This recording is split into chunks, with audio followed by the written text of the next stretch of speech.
Chapter 551. Great, she's starting to resist again. He wasn't talking about whether or not he wanted to be friends with Xia Qian. He was talking about the car issue. She couldn't talk about that either. Yeah, I have to remind you that you can't just sit in a woman's car. Besides, don't you know that she didn't have a car before? You clearly know that she just bought a car.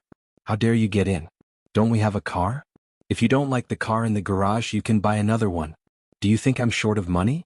Even if it's too late to buy another one, didn't I give you the money for a taxi? Get in and get out. Jiang Zhao Yu. As soon as Ye mentioned the car ride, she was reminded of how he had dragged her out of the car and slapped her twice. She didn't know if she would dare to lie down like this the next day after she woke up. He even scolded her. Why do you dislike me so much? Why are you talking about me not liking you again? Isn't this your fault? If you're wrong, you have to change. You still haven't admitted your mistake. You still say that you don't like me. You're fierce to me and you even hit me. Ye turned to look at Jiang Zhao pitifully. Jiang Zhao was frustrated. He wasn't frustrated because Ye didn't repent. He was frustrated because she used this tactic every time. She kept saying that Xia Qian was like cement.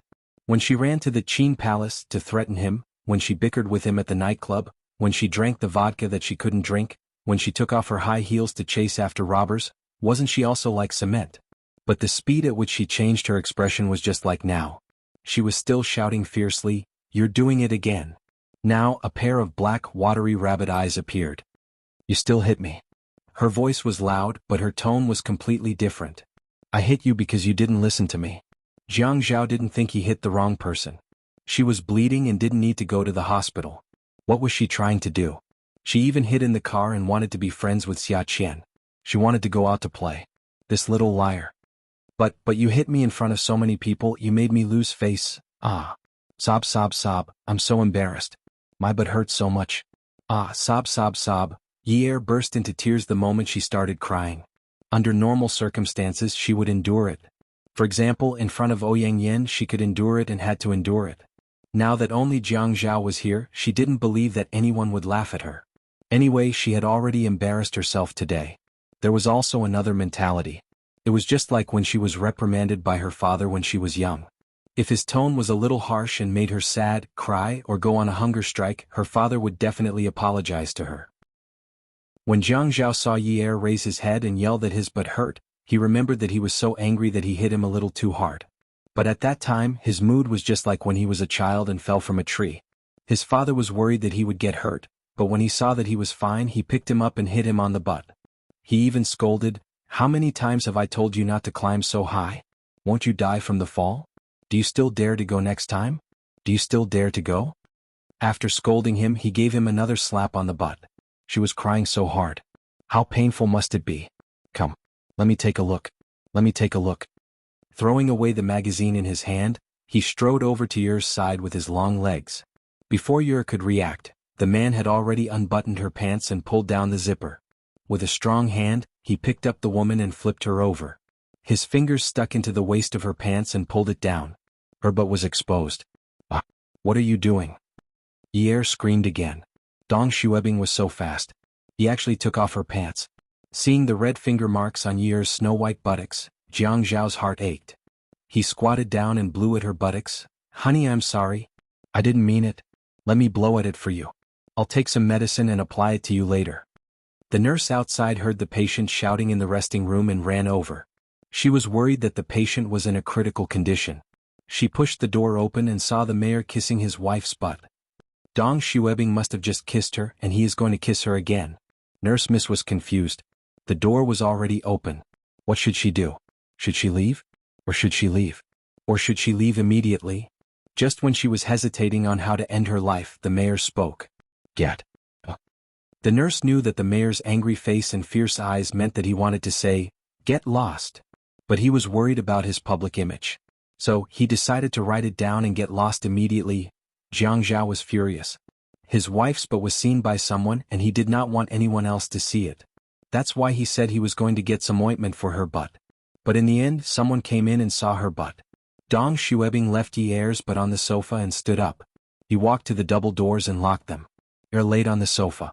She wanted to get up, but Jiang Zhao pressed her down and made her continue to lie on the sofa. He said guiltily, "Just lie on the sofa. You can't even lie down or sit down. My butt is damaged? Yi Er stretched out her hand to touch her butt. What does he mean by damaged? Jiang Zhao grabbed Ye's hand, but his own hand was gently stroking Ye's butt. He was very melancholic.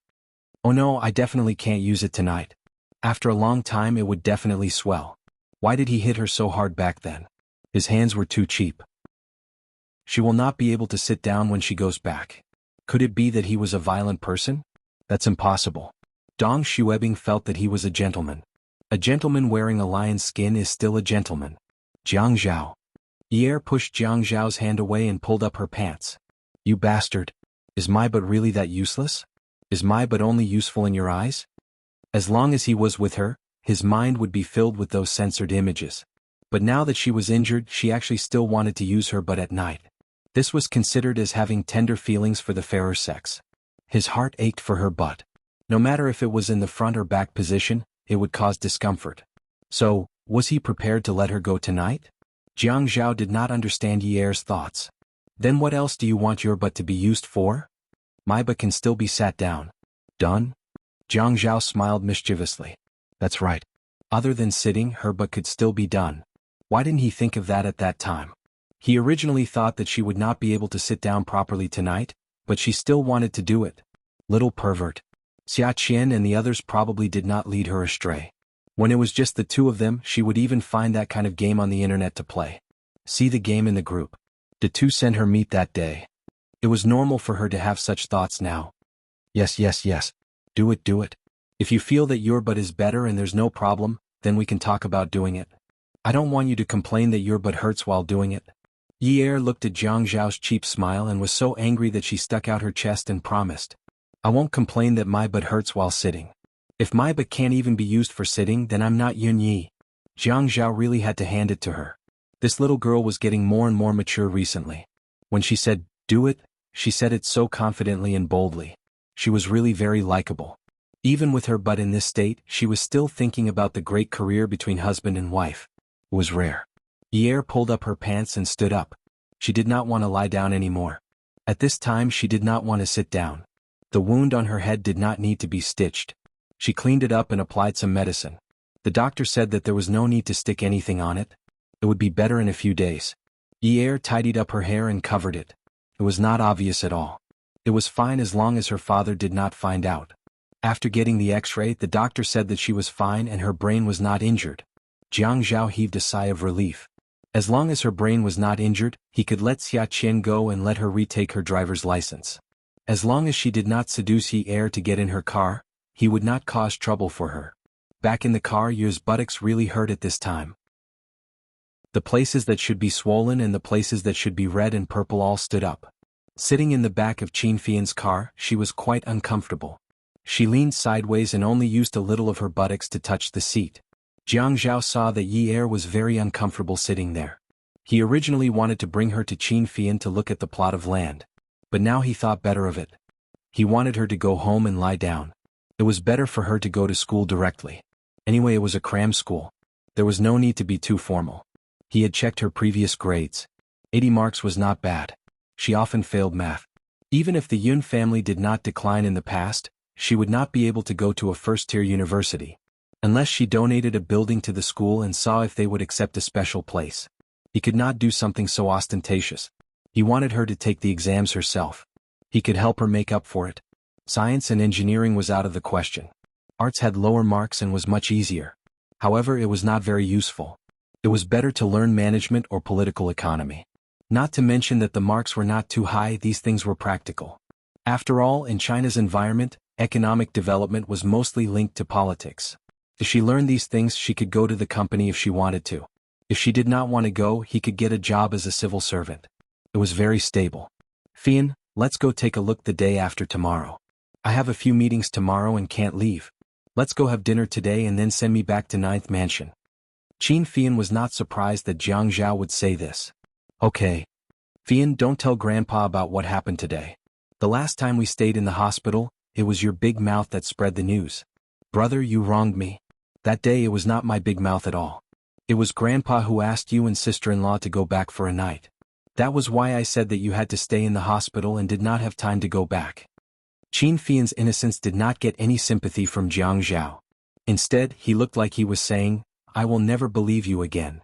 Back at Ninth Mansion, Jiang Zhao pulled Yi. When they were about to enter the door, he coughed. "Honey, does your butt hurt so much that it's hard to walk?" "Yeah." "Then when Dad comes over later, can you bear with it?" "Jiang Zhao." Yi tilted her head and glared at Jiang Zhao. Jiang Zhao thought to himself, "Honey, I'm so pitiful now, so pitiful. When Dad sees that you're injured and asks about it and you tell him the truth, I'm done for. Dad won't care if you hit your head first. He will definitely blame me for hitting your butt. Later he will say something like, 'You're not suitable for each other. Divorce. How can I afford to be hurt?'" He coughed again and put his arm around her waist. He said stubbornly, "If Dad finds out, I'll go on a business trip for a month." Yi spat blood. "I can't afford to be hurt, I can't afford to be hurt. This bastard." Attention. Shinwu 799. Chapter 552. "If you want to go on a business trip, so be it. You are the one who slapped me. Can't you find someone to stand up for me?" Jiang Zhao saw Yi was serious. She was afraid that he would go on a business trip. Logically speaking, after sending her home at this time, she should go back to work in the building. However, he was very worried about her butt. Firstly, he had to apply medicine for her. Secondly, he was afraid that she would accidentally cry in front of his father-in-law because she was still young. After all, it was very painful outside. "Honey, how about this? Behave well and don't let Dad find out. After we go upstairs, I'll apply medicine for you. Then I'll let you spank my butt. Do you think it is worth it?" What? Yi felt it was unbelievable.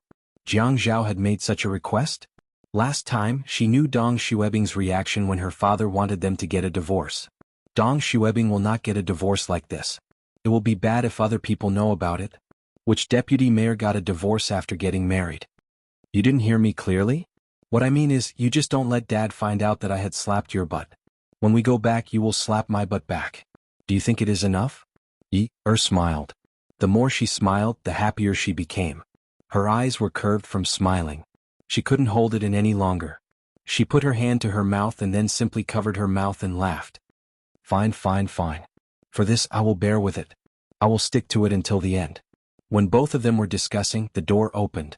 It was Yun Hongwei. He had nothing to do today and he was different from the other prisoners. There were many people watching him and he could only stay at home and read the newspapers. When he heard Yi and Jiang Zhao's voice, he opened the door. "Why are you both back so early?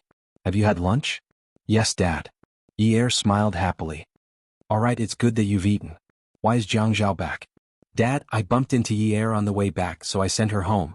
It is lunch break now and I will take a nap before returning to the building," Jiang Zhao said as he entered the house with Yi and started to change his shoes. The two of them chatted and laughed as they went upstairs. Yun Hongwei looked at the young couple and felt quite gratified. Jiang Zhao treated Yi quite well. In the beginning, when Yi told him that Jiang Zhao treated her well, he did not believe her. Now he believed her. The couple was in the room. Yi had changed into a dress and was lying on the bed. Her panties were tucked under her legs. Jiang Zhao carefully cleaned her up and applied medicine. The medicine was cold with a hint of cool mint. After applying the ointment, Jiang Zhao asked Yi to put his butt on the bed and not wear pants. "I'm not sleeping." "What are you doing instead of sleeping?" "It's best to take a nap at noon. People say that if you have a nap at noon, you won't have to worry about work." "No, I'm not going to sleep now. If I sleep, I'll be annoyed." As she spoke, she propped herself up. She would be very annoyed if she didn't take revenge. "I have to hit you first so that I won't be annoyed." "Honey, let's talk about it when you're better." Jiang Zhao supported Yi. "What did you say just now? You said that as long as you deceive Dad, you'll let me hit your butt." "No, I must hit you back." "I didn't say that I won't let you hit me back. But think about it. Your butt is useless now. It's not flexible. If you hit me hard, won't it be taxing on your body?" What if she hit him very hard? He still had to go to work and couldn't move? Even if he wanted to hit her, he had to wait for the weekend to recuperate at home. Jiang Zhao thought in a manly manner. He did not want to deny it. "Who said that? Who said that?" "I already said that my butt is not only useful for that. My butt can still sit. Can still sit. If you don't believe me, I'll sit for you right now. Honey, honey, good honey. As long as you don't hit me now, I'll do it. I promise you everything." Yi pushed Jiang Zhao away and walked to the dressing table. "I'll sit." She sat on the dressing table. Her butt felt like it was being trampled by 10,000 grass mud horses. Her butt was trembling from the horses' hooves. It hurt so much. Yi stood up. She sat too hard and her face turned pale from the pain. Jiang Zhao saw this and knew that it was over. He misunderstood. But he was unwilling to admit it. See, I told you that you can't sit. Your butt is broken. You still don't believe me. You can sit for another one. What did you say? What? I said that your butt is broken and you can't even sit, but you insisted on sitting. Now you can't even lie down. Yi was ashamed. So he did not do what he said? How embarrassing. It's all because of you. All right. I'll let you hit me back. Pi. Ah. It hurts. The person who screamed was not Jiang Zhao but Yi. She shook her reddened palm and said sadly, "Oh my God, is your butt made of metal? Why are you so tight?" I'm used to it. Whenever I feel danger, I'm used to tightening my muscles. Honey, I'll come back at night to help you apply medicine. I'm going to work now. Sleep well. Jiang Zhao, your butt is too hard. I'm at a disadvantage. I don't want to hit you with my hands anymore. I want to change my weapon. Jiang Zhao fled the scene. It was not that he did not love his wife, but he did not know how to coax her anymore. She had hit him, it was swollen and it hurt. Now that she had hit him back, she wanted to blame his butt for the pain. If this continued, he would not be able to go to work. Jiang Zhao had just reached the government building when he received a call from Qin Fian. Brother, did you see the news just now? No, I didn't have time. What's the matter? Jiang Zhao walked out of the elevator and went to his office. The land at 326 can't be bought anymore. It said that the mercury level is too high. It's only suitable for a landfill. Is it a statement from the government? Yes. Then do you still want to go there? When Jiang Zhao called, he did not mention the key words or the land. In this circle there were always ears. It was difficult to find someone to trust. No, so I won't look at it. This matter is over. Qin Fian seemed very happy. Fortunately, the news came out at the right time. Otherwise, Grandpa would scold me again if I bought a piece of land for a landfill. Okay, anyway, it's your own business. You can make your own decision. If you don't cause trouble, it'll save me a lot of trouble. Jiang Zhao hung up the phone and saw Lu Qing standing at the door waiting for him. The corners of his mouth turned down and he shrugged. If Lu Qing could make such a humorous gesture, then the main character who would give him a headache must have come. Enchanting. Jiang Zhao gently clenched one hand into a fist and supported it on his waist. The other hand touched his forehead. He was really a little disheartened. Then, with a huff, he let out a long breath. When he pushed open the door and stepped into the office, Jiang Zhao stood tall and straight with an outstanding aura. Good afternoon, Ting. Brother Zhao, I've been waiting for you for so long. Where are you going? You have to drink all the soup I made. Ting was playing the role of a good wife and mother today. The last time she went to the Qin family, old Master Qin kept saying that Jiang Zhao was afraid of gaining weight because Yi's cooking was too good. He didn't want to eat out every day and had to eat at home. What was so great about cooking? She could also learn. I'm going home to take an afternoon nap with your sister-in-law. Jiang Zhao directly walked around the thermos on the table and said something more important. He knew that every time Ting came, Lu Qing would very cooperatively follow her in. Today was no exception. When Lu Qing heard Jiang Zhao say this, he couldn't help but and looked at Jiang Zhao. Jiang Zhao gave him a warning glare. What? There's an afternoon nap time in the building. You can also go home and sleep with your girlfriend. He knew that he had never joked with Jiang Zhao like this before. It must be a requirement of the plot. Lu Qing thickened his skin and said, Zhengling is more busy. There's no such thing as an afternoon nap. He can only rest when the guests leave. Are you saying that it's too easy in the building? At this time Jiang Zhao was a little bored. He sat on the sofa and glanced at Lu Qing, then turned to look at Ting. Ting, tell me, is that what Lu Qing means? Should I let him work overtime until he can't sleep at night? Ting was obviously unhappy. She snorted. What does it have to do with me whether he can sleep at night or not? Ting, I'm not criticizing you, but you can find something to do after you graduate. For example, you can take the civil service exam or learn how to do business from your mother. You're so idle all day. Aren't you afraid that people will say that rich people's daughters are useless? Isn't your wife unemployed too? I went to university after all. I'm better than her, right? Your sister-in-law has a lot of things to do all day long. When do you think she has time to come to the building to look for me? Ting said disdainfully, what is she busy with? She might as well do the housework and the nanny's chores. We have servants to cook and wash clothes. When the time comes, her hands will be rough and rough. Occasionally, when she's in a good mood, she will do it. That's fun. Jiang Zhao's patience to joke suddenly disappeared. His face darkened. Tingting, you've gone overboard. Sung Tingting said unrepentantly, Ha, when have I? Lu Qing, you go out first. I have something to call you. This was the first time Jiang Zhao took the initiative to ask Lu Qing to leave after Tseng Tingting came. Lu Qing left tactfully. Call me if you need anything. His face hurt. Okay, I know. Seeing Lu Qing close the door, Jiang Zhao lit a cigarette. Tingting, you shouldn't judge what your sister-in-law does. How am I judging? I'm telling the truth. Isn't she just a nanny? Her family is ruined and she has such a low education level. Isn't all she can do to make men happy? Why would you fall for a cook? The corner of Jiang Zhao's mouth twitched. He reached out and put out the cigarette in the ashtray. When he put out the cigarette, he used a lot of force. The yezi that didn't turn gray was all over the ashtray. No one would be able to stand others criticizing their wife like this. However, this person was Tseng Tingting, the daughter of the provincial party secretary. He had to tolerate it. His voice was low and sullen. Tingting, tell me then. What's so good about me in your eyes? Why are you so clingy? Tseng Tingting was smug. You're handsome, have a good figure, have a good family background, have a few degrees and have no scandals. You won't fool around with other women outside. Although you ignore me sometimes, I think you're very gentlemanly. Jiang Zhao sneered. How do you know that I won't fool around outside?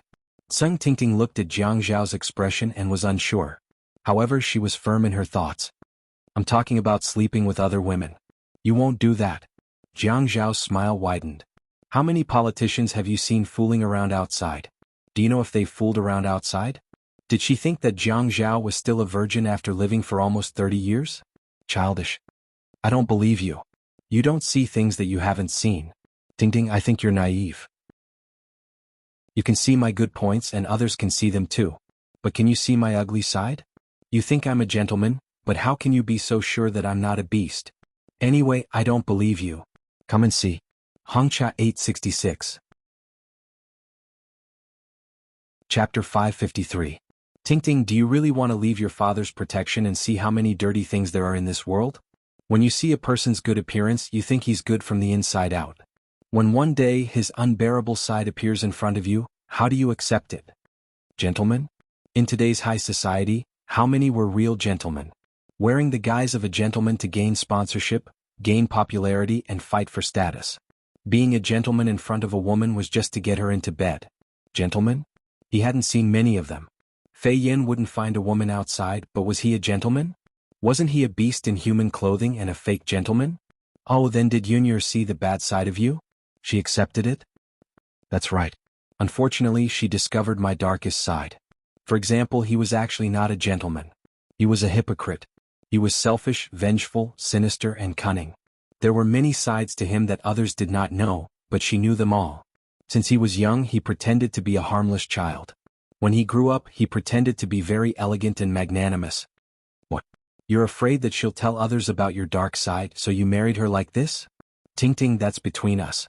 You're so young and have such a good family background. Are you afraid that you won't be able to get married?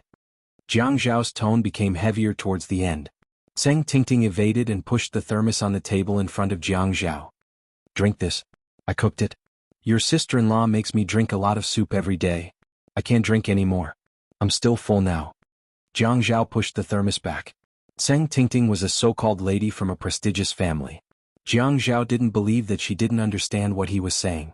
For example, Tseng Tingting, who obviously didn't have a gentle and virtuous temperament and still drank and got high in the disco bar, but in front of her uncle and elders, she would put away her perverse personality and hold on to Zheng Weiguo's arm.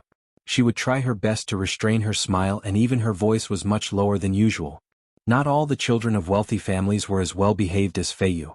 At least until now, among the second and third generations of Hai Cheng's wealthy families, there wasn't a single one with Fei Yu's personality that didn't stir up trouble. After Tseng Tingting was rejected and the performance was over, her true nature was revealed again. Her tone of voice did not match her formal dress at all. Jiang Zhao, I won't despise you for your second marriage. Second marriage? Jiang Zhao laughed. When did I get married for the second time? How long have I been married? You haven't even had time to go on your honeymoon yet. Where did you get the answer to your second marriage? What I'm saying is that I won't mind if you divorce Yunyi, or I can still marry you even if you divorce her. Jiang Zhao let out a long sigh. He smacked his lips and placed his hands on his knees. Then, as if he was using all his strength, he let out another sigh and stood up. He turned around and walked to the window, looking out with all his might. Tseng Tingting did not understand. She suspected that there was an unknown object outside. Jiang Zhao, what are you doing?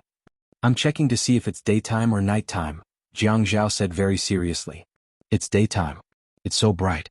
Do you have to go over there to look? Jiang Zhao turned around and leaned against the window. He thought it was a little funny. Ha, so you know it's daytime? Yeah, can't you tell? Tseng Tingting rolled her eyes at Jiang Zhao and scolded him in her heart. He was crazy. Jiang Zhao thought to himself. Look. He even said that his wife was not good at this and that. At least his wife was better than Tseng Tingting in one aspect. No matter how stupid she was smarter than Tseng Tingting. If his wife heard him say something like that, her first reaction would be to know that he was being sarcastic. She would definitely jump up or scream, Jiang Zhao, you bastard. You actually said I was daydreaming. Or she would act cute and snuggle into his arms. Hubby, how can you say that about your cute wife? Or she would immediately turn into a black rabbit and look at him with watery eyes. She sniffled and said, Hubby, you despise me. You despise me again. Sigh, the gap between them was not just a little. Jiang Zhao, you and Yunyi are not compatible at all. My education level is higher than Yunye's and my family background is better too. We will have more common topics to talk about. Jiang Zhao's tone was light, but his words were disdainful. Oh, what can I talk to you about? The development requirements of China's advanced productivity? The direction of China's advanced culture? The fundamental interests of China's most people? Do you want to talk to me? Tseng Tingting was confused and swallowed her saliva. I don't want to talk about those political things. What's there to talk about? I'm not interested. Oh, then let me talk to you about why China wants to maintain the stability of its currency. What's the motive for America to put pressure on China's currency? How can China not repeat Japan's mistakes under such pressure? Is the importance of currency stability to imports and exports? Tseng Tingting frowned again. It's not like I don't know what you're talking about, but I didn't study economics in university. I'm not interested in these things and I don't want to talk to you in depth. The reason was clear on the surface, but it was impossible to talk about it in depth. Oh, then let me talk to you about city construction? City planning? Investment promotion? How to smoothly transition Haiching's industries to the border counties. How to successfully transition Haiching from an industrial city to a tourist city. You want to talk to me?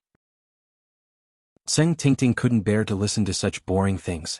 Who wanted to talk about such things? Oh, then tell me, what do you and I have in common? Luxury goods? Private customization? Private jets? Which celebrity is the most handsome? What kind of beauty products are eaten? Secrets of the rich? Or which nightclub is the best? The best disc beater? Tseng Tingting clapped her hands happily. Brother Zhao, you're so nice. We can talk about these things. But? Jiang Zhao paused awkwardly, then shrugged and smiled. I'm not interested in these things. I've never been interested in such things. Tseng Tingting was petrified. Jiang Zhao, you're too much. Tingting, if I'm going too far, I'm already going too far when you said that your sister-in-law isn't good at everything. Jiang Zhao crossed his arms in front of his chest and raised his chin. I've been holding it in. If it were someone else, I would have thrown the thermos in front of you in your face. I'm still smiling and joking with you and you're saying that I'm going too far? Oh, also, I have to explain to you about your sister-in-law's shortcomings and her family background. Jiang Zhao glanced at Tseng Tingting's angry and resentful expression and walked to his desk. He was a little worried about his opponent. He sat back and crossed his legs like a big boss as he said to Tseng Tingting, You said it yourself.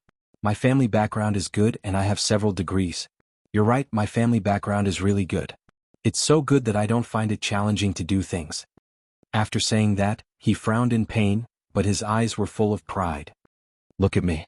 I already have such a good family background. Why would I need to find a wife with a good family background? Now that your sister-in-law is here, I can experience what it's like to be a hero saving a damsel in distress, right? How challenging is that? Jiang Zhao laughed, but Tseng Tingting gritted her teeth. Also, you said that I have several degrees. I've read so many books. If I find someone who has read as many books as I do and stay at home every day to study the three representatives, currency inflation, and the direction of the city's economy, How boring would my life be? Besides, if I talk about these things, would someone like you, who has a diploma like you, be willing to talk to me about these things? She's working very hard and will be even more outstanding in the future. She's still young and has a bright future ahead of her. You don't have to worry about us. You really shouldn't spend your time on me. Even if I had the slightest interest in you, I wouldn't have left you alone for so long. Think about it carefully. Things like divorce won't happen to me. Don't worry. Zheng Tingting always left in a rage because of Jiang Zhao. This time she left with red eyes. She kept thinking about what Jiang Zhao had said. Even if I had the slightest interest in you, I wouldn't have left you alone for so long. How could this man be so hateful? How could he say such hurtful words in such an ungentlemanly manner? Resident Shi Jintian held a bunch of keys and stood outside the studio on the second floor. He really wanted to insert the keys into the keyhole to see what was inside. Actually, he didn't need to see to know that those things were Yunwu's treasures. Unwu had gone to the company to take care of things and wasn't home during the day. However, when it was the weekend he would stay in the studio all day and not come out. When he came out there wasn't much change. Unwu was still eating and sleeping. There wasn't much difference, but it was precisely because of this that he was worried. He wondered if he should harden his heart and burn everything in the room. If he burned everything it would be a clean end. He had spoiled Unwu too much, but the Unwu now wasn't the Unwu of the past. The Unwu of the past had a weak heart and couldn't be stimulated in the slightest. He had to protect him. Unwu was his life. But now that Unwu had grown up and had gone to the hospital for multiple checkups, it was confirmed that there was no problem with his heart. He didn't need to protect him like that anymore.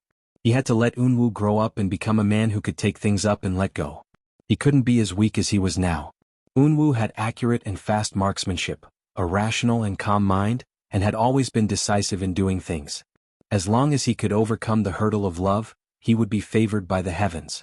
Unwu couldn't make this decision. As his grandfather, he would make this decision for him. When the key was close to the keyhole, his hand trembled and the bunch of keys jingled. Anan watched as Shi Jintian went up to the second floor and didn't come down for a long time. She wanted to see what was going on and saw this scene when she stood at the staircase. She slowly retreated, walked to the garden and called Unwu. Anan's appearance was that of a cold beauty. She had always been cold and expressionless. When she spoke she was also methodical. "Brother, Grandpa is outside your art studio. He seems to want to open the door but he looks very nervous." Unwu hung up the phone very quickly. Shi Jintian was in the art studio. He pulled open the white canvas and he couldn't bear to look at the faces under it. He didn't know what kind of charm Yunyi had that allowed her to have so many expressions under Yunwu's pen. Bright and beautiful smile, silent sadness, shyness when she lowered her eyebrows and playfulness when she grinned. Yunyi was the change of yin and yang. The sun was the curve of the four seasons.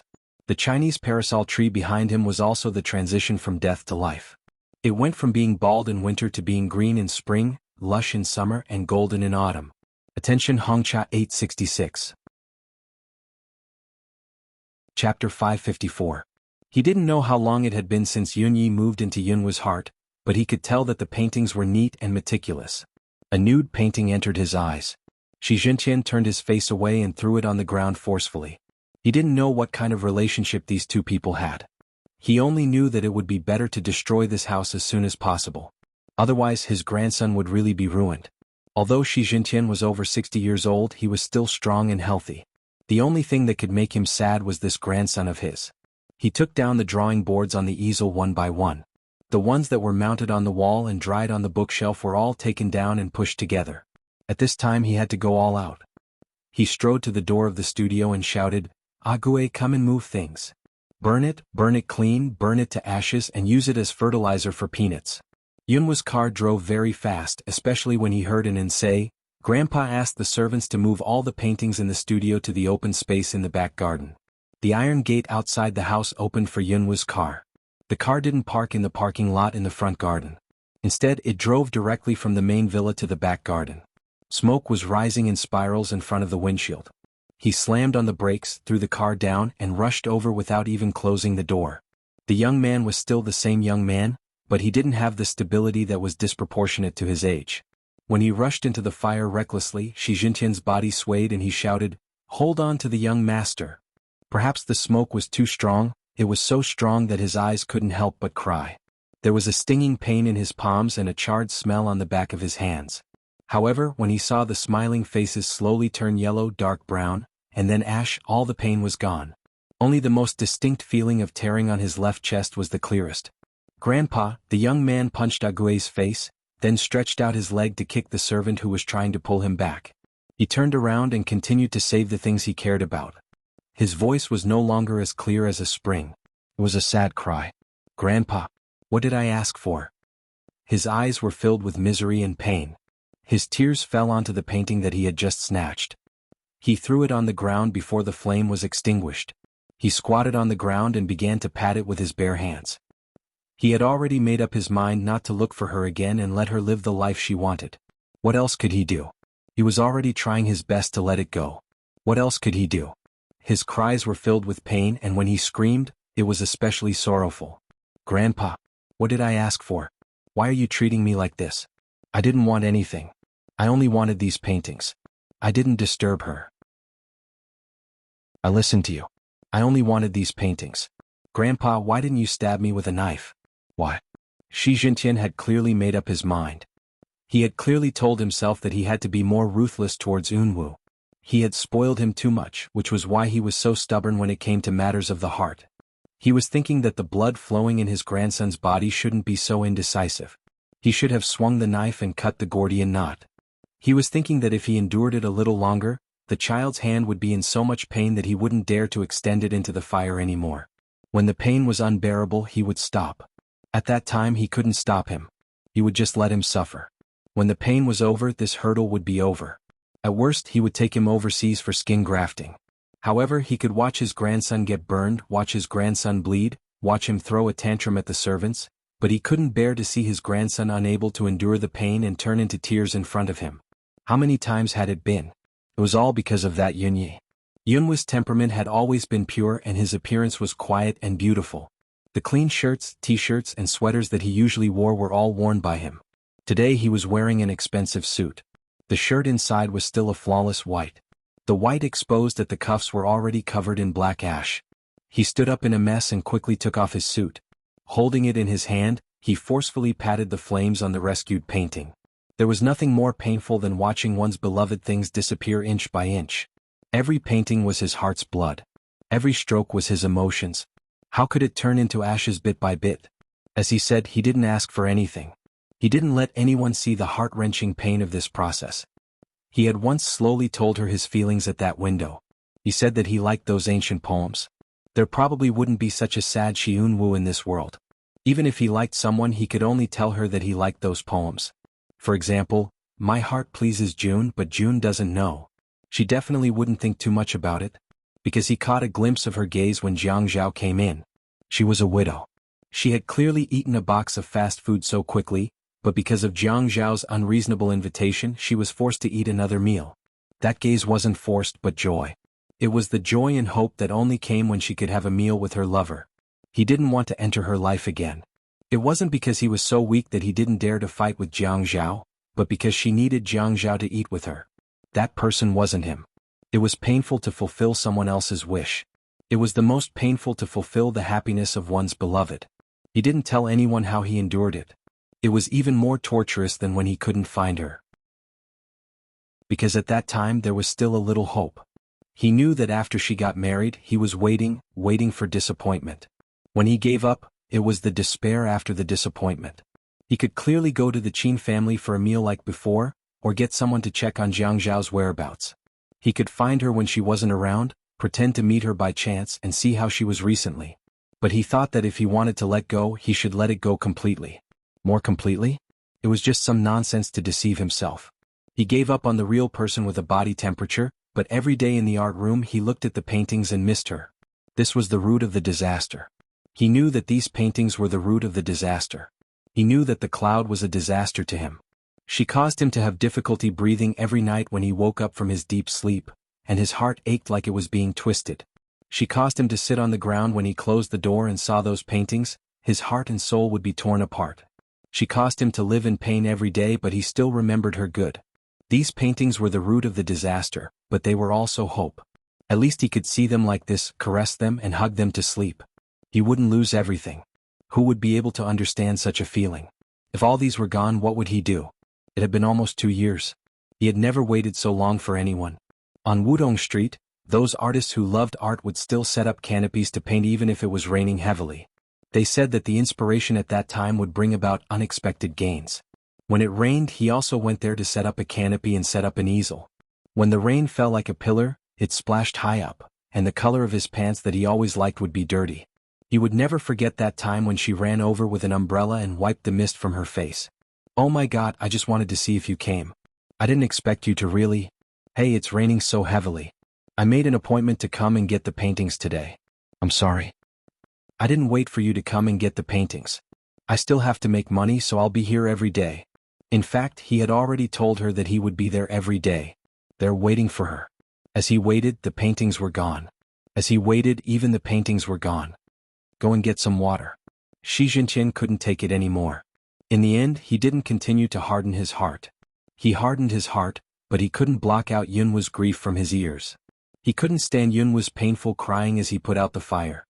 He muttered to himself, repeatedly asking himself, "What should I do? What should I do? The paintings are gone. What should I do? No, no. It'll all be ruined if I splash water on it. No." In the end, Shi Jintian could only compromise. He quickly got someone to bring the river sand used to build the terrace in the back garden and splash it on it. Unwu was injured and hospitalized. His hands were severely burned. The doctor said that he couldn't draw anymore. Unwu lay on the bed. He was very calm and only nodded. Shi Jintian sat beside him. Unwu looked at Shi Jintian with a soft, affectionate and gentle gaze. He said lightly, "Grandpa, did you hear that? I can't draw anymore. So, don't burn the things I drew in the past. Just take it as a memento of the first 20 years of my life. Remember that I used to draw." The old man's eyes were already filled with tears. At this moment, when he heard Yunwa's seemingly simple but heartbreaking pleas, tears flowed out of his eyes. He caressed his hand that was wrapped in brown medicine and gauze. When he lowered his head, he sobbed. "Unwu, I'm sorry. Forgive Grandpa. Grandpa, I don't blame you. You're doing this for my own good. It's just that I've grown up. Let me experience what I need to experience, okay? Okay. Grandpa, I promise you again that I won't destroy Jiangzhou. Do you believe me?" "Yes. I'm so sleepy. Let me sleep for a while." In the early winter morning, Haicheng was covered in layers of fog. It had to be around 10 o'clock before it dissipated. Yi Er drove to the university town to attend the high school classes. Her major was chosen by Jiang Zhao. He didn't seem to want her to have much success in the future. In Yi Er's eyes, it was a bullshit major in finance and accounting. Jiang Zhao said that after she finished this major, it would be easy for her to take the civil service exam. Even if she didn't take the civil service exam, it would be good to have a wife who could manage the accounts. "But I want to learn how to dance." "What dance? What's there to learn? Didn't you win an award before? Your teacher might not be as good as you. If you have nothing to do, just stand on the bed and dance for me." Zhuang Yichen made an appointment with Jiang Zhao. Jiang Zhao thought it was something serious, but when he went over, he found out that it was about Xia Chen's driver's license.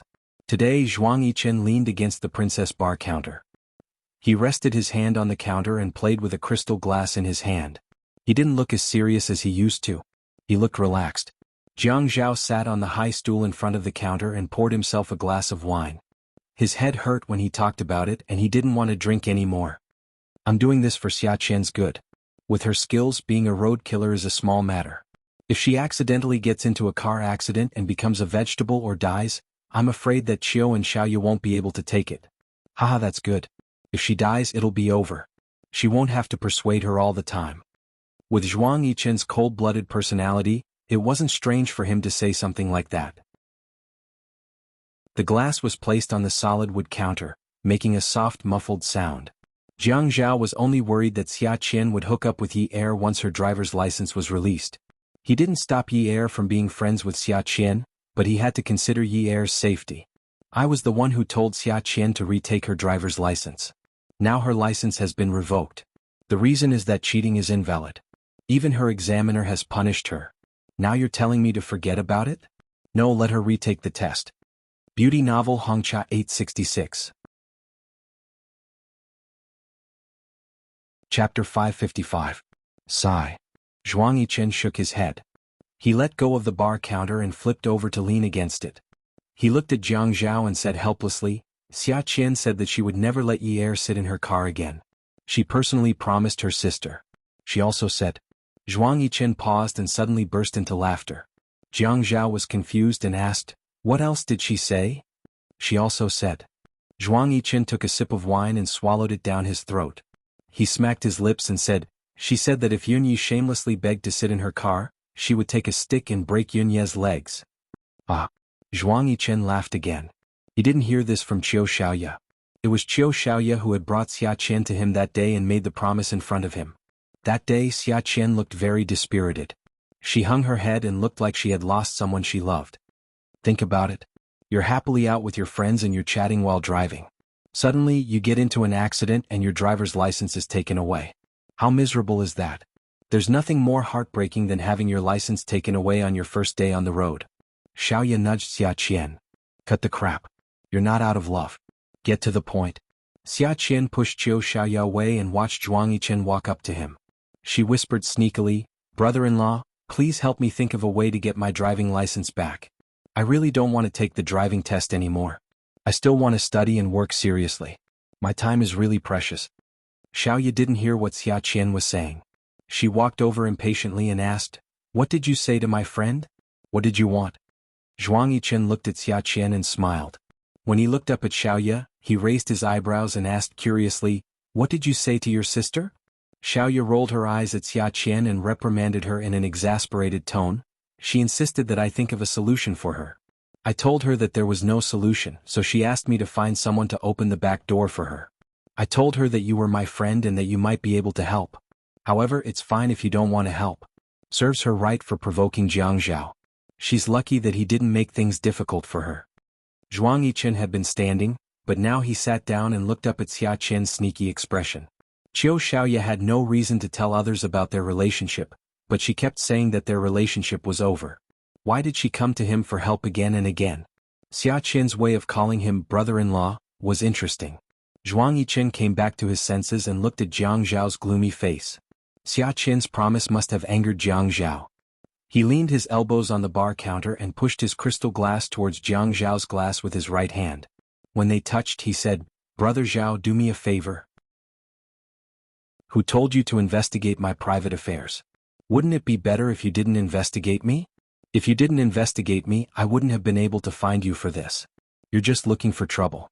Jiang Zhao opened his glass and said, "Xia Qian's matter won't work. It's too dangerous. With her personality, she'll bring trouble to Yunyi sooner or later." As long as Zhuang Yichen asked Jiang Zhao for help, his attitude would be much better when there was no exchange of benefits. What can she do? I asked Qiu Xiaoye to buy her a new car with a high safety factor, and also found her a personal training partner. Driving was just a matter of driving on the road and she would get used to it after a while. Even if she has a bad personality, she won't do anything. Yichen, then you owe me a favor. Yes, I'll remember it. Don't worry. I know how to pay back a favor. Jiang Zhao pushed his glass over and touched Zhuang Yichen's glass. The two of them raised their glasses and drank it in one gulp. Yi parked the car. There was a bag and a jacket on the passenger seat. He put on the jacket, grabbed the bag, pulled out the car key and pushed the door open. Yi had just gotten out of the air-conditioned car, so it was a little cold. The cold fog and the chilly morning wind drilled into her neck, making her hair stand on end. She shrunk her neck and pulled the zipper on her thin jacket. The breath that he exhaled appeared very white in the misty morning, like a cloud. There was another person who stood on the balcony outside Shi Empire's CEO's office. He exhaled like he was exhaling a cloud. He reached out and gripped the air until the air that came out of his lungs dissipated. His hand hung in midair. His fingers were long and slender, but they were not as white as the skin on his face. They were mottled with pink spots like newly grown flesh. And then knocked on the glass door. Unwu turned around and nodded at her. And then pulled open the glass door and walked to Unwu. "Brother Yu, we've got the land at room 326. It was cheap, the lowest price in history. Thank you for your hard work." Unwu smiled with relief. And then was normally a cold person. When she saw the smile on Yunwu's face, she sighed internally. Then she smiled along with Unwu and her eyes lit up. "Brother Yu, Grandpa still doesn't know about this, should we inform him?" "There's no need for that.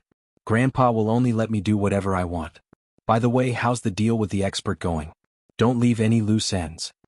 Unwu rarely frowned, but if he did, it meant that he was serious. and then shrugged. Don't worry, we've given him both dates and slaps, nothing will happen. What's next after we get the land? If we're going to put on a show, we'll tell the public that we're going to build a coding factory. Then we'll find a suitable opportunity to invite an authoritative organization to conduct a test. We'll tell them how different the underground water is and how precious it is. We'll hire an expert to do these things. When the reward comes out, we'll build a large-scale hotel. Okay, I'll arrange it now. And then turned around and walked to the glass door. Then she turned around again. Brother Yu, I want to treat you to dinner tonight, okay? Ha. Unwoo smiled, and his face was as soft as the lake water in early spring. Okay, I remember that today is An's birthday, right? And then bit her lower lip lightly, and her face suddenly flushed red. She immediately turned her face away. Okay, let's go together after work. Okay. Unwoo shook his head as he watched An run away. He muttered, even An is a year older. Yeer's bag size was large. She was tall, and carrying such a bag was very stylish. Moreover, she had to go to high school, so it was not a problem for her to carry some books. There was no lack of peers in the high school class, which made up for a lot of regrets in Yeer's heart. Ever since she started school, she was obviously happier than before, even though she had only been in class for a few days. The seats in the class were random. Those who arrived early would get a better seat. Yeer drove herself. Since there was nothing going on at home, she always arrived early. After she picked a seat, the empty seats around her could be filled up quickly. Moreover, it was a group of boys. Yeer and Jiang Zhao did not hold a grand wedding. They were considered low-key among the wealthy. Even if people knew about Jiang Zhao, they might not be interested in his wife, especially the commoners. There was no one in this class who was born into a wealthy family. Moreover, she had not attended any public events with Jiang Zhao. It was normal for people who did not care about the people's lives to not know her. A bunch of boys wanted to make their presence known around her. There were even some who wanted to show off their muscles in the middle of winter. Forget it. Anyway, they wanted to show off their muscles. She was not the one who caught a cold, so she could not be bothered to look at them. Jiang Zhao was a man who looked muscular when he took off his clothes, but skinny when he put on clothes. She probably could not find such a good breed in this class. He was not good enough for her. The trouble was that some young men liked to use very romantic methods to woo her. There was no lack of sons of nouveau riche in this class. For example, there was one who had a family of a few million yuan and thought that he was rich. The cool boy had dyed his hair a flamboyant yellow. His hair was not very short, and when it moved, it looked like there was a hedgehog moving on his head. His ears were pierced with earrings. Suddenly he sat down beside Yeer. He leaned his hand in front of Yeer's face and greeted her, "Hi, beauty." Yeer also waved her hand. "Hi, classmate."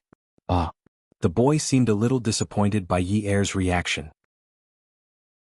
His hand was still moving around on Yeer's desk like a snake. Beauty, are you free?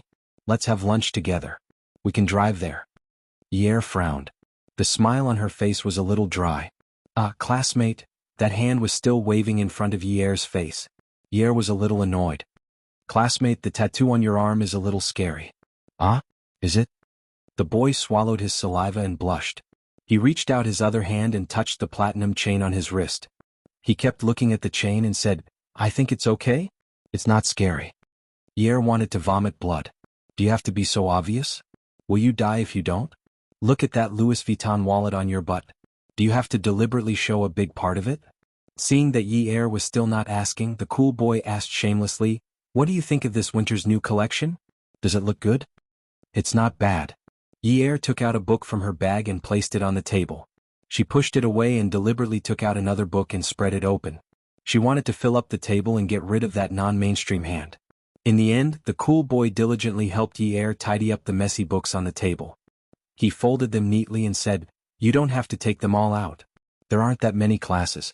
If you think it's not bad, I'll give you this chain." Yeer shook her head. "It's too expensive. I don't want it." "What's the big deal? It's just a Cartier. If you like it, I'll buy a female one for you tomorrow." Some people around them couldn't stand it anymore, especially when there was such a big gap between the rich and the poor in the class. "You won't bring fake goods tomorrow, right? Fake your ass." The cool boy immediately stood up and made a face that said, "Are you King asking for a beating?" He glared at the boy sitting to Yeer's left. Yeer coughed. "I don't want this kind of thing.